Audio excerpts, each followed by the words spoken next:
Hello everyone, welcome back to the channel. তোমরা দেখছো বাঙালির ঘরে ও বাইরে। আশা করি তোমরা সবাই খুব ভালো আছো। আজকে আমি চলে এসেছি দিদির বাড়িতে। আর সকাল থেকে 100 বার ফোন হয়ে গেছে দিদির বাড়িতে আসার জন্য। ওই যে কথায় আছে না, যদি হও সুজন তেঁতুল পাতায় নজন। তো আমরা এই সারাক্ষণই চাই হয় এই বাড়িতে নয় ওই বাড়িতে, সবাই যেন একসঙ্গে থাকতে পারি। তো এই কদিন মিঠির যেহেতু শরীরটা খারাপ ছিল, রোজই বিকেলবেলা করে 2 ঘন্টার জন্য আমি এসেছি এই বাড়িতে। কিন্তু আজকে রবিবার, আবার ওই যে ডাকছে যে সকাল থেকেই চলে আসো, একসঙ্গে খাওয়া দাওয়া হবে। তো তোমাদের দাদা চিকেন নিয়ে এসেছিলো আজকে বাড়িতে। আমি সবে চিকেনটাকে মানে রেডি করার জন্য সব সবজি, পেঁয়াজ, রসুন, আদা এইসব নিয়ে বসেছি, আর তখনই ফোন, তাই নিয়ে চলেই এলাম এখানে। কি করছো মা তুমি?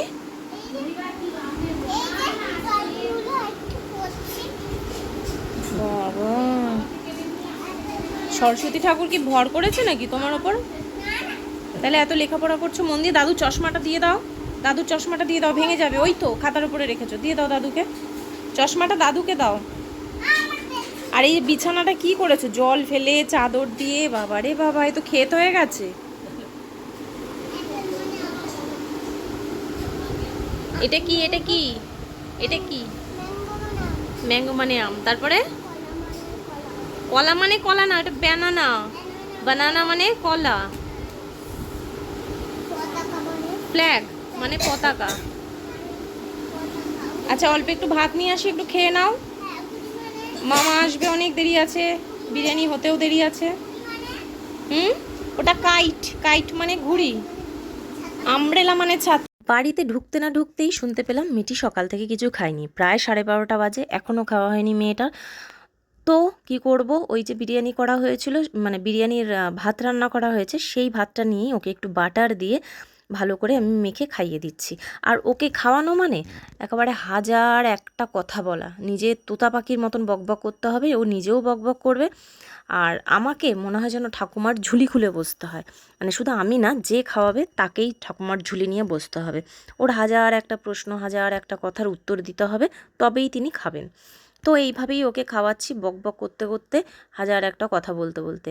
ও তার মধ্যে আবার তার একটা দাবি আছে, সেটা হচ্ছে ভিডিও যদি না চালাই, মানে ভিডিও যদি না করি, তাহলে তিনি খাবেন না। আর দেখেছো কেমন দেখাচ্ছে? এই হচ্ছে ওর কায়দা। খুব বেশি শিখে গেছে এই সমস্ত কায়দা কানুন। আমাকে সব এই সমস্ত বলছে যে ভিডিও করো, মোবাইলের দিকে তাকাও, এই সেই এই বলতে বলতে ও খাচ্ছে। তো ফাইনালি ওকে খাইয়ে তারপরে যাব, দেখি দিদি ওরা কী রান্না করছে না করছে, মানে কী রান্না করছে সে তো জানি, মানে কতটা কি হলো না হলো সেই দিকে একটু দেখতে যাব।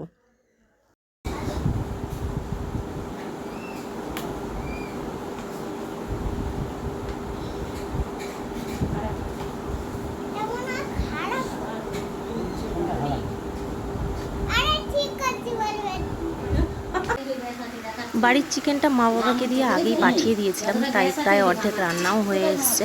আর রান্নাটা করছে গৌতমদা এই চিকেনটা খুব ভালো করে, চিলি চিকেন টাইপের, দই টই দিয়ে বাটার দিয়ে দারুণ হয় খেতে। আর যেহেতু ওদের ঘরের ভেতরে চিকেন ঢোকানো বারণ, তো গেটের বাইরেই মানে ওপরে দোতলার এই জায়গাটা, সেই জায়গাটাতেই রান্না হচ্ছে।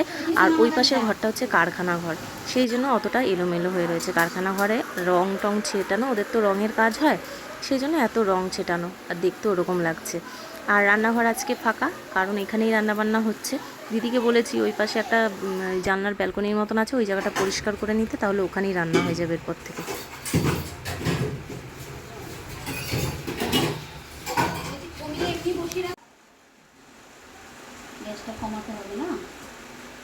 এই যে মামা মিষ্টি এনেছে, দেখ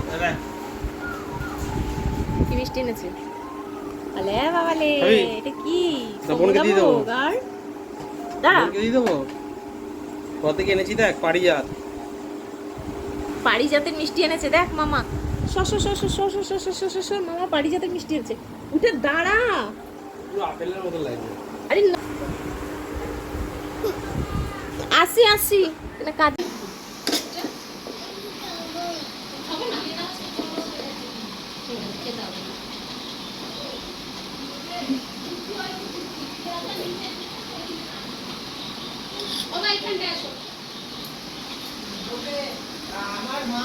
এখানে বসবে, দিদি মাংস দিয়ে দেবে।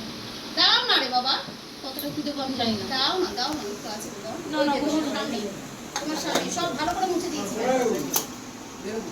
কই ওই বাটাটা দিয়ে আসুক ঠাকুরকে তাহলে ঠান্ডা এই আরে আরো অনেক কিছু শিখে যেতে পারে আপন ব্রাদার মানে বলো কি হ্যাঁ গ্র্যান্ডফাদার মানে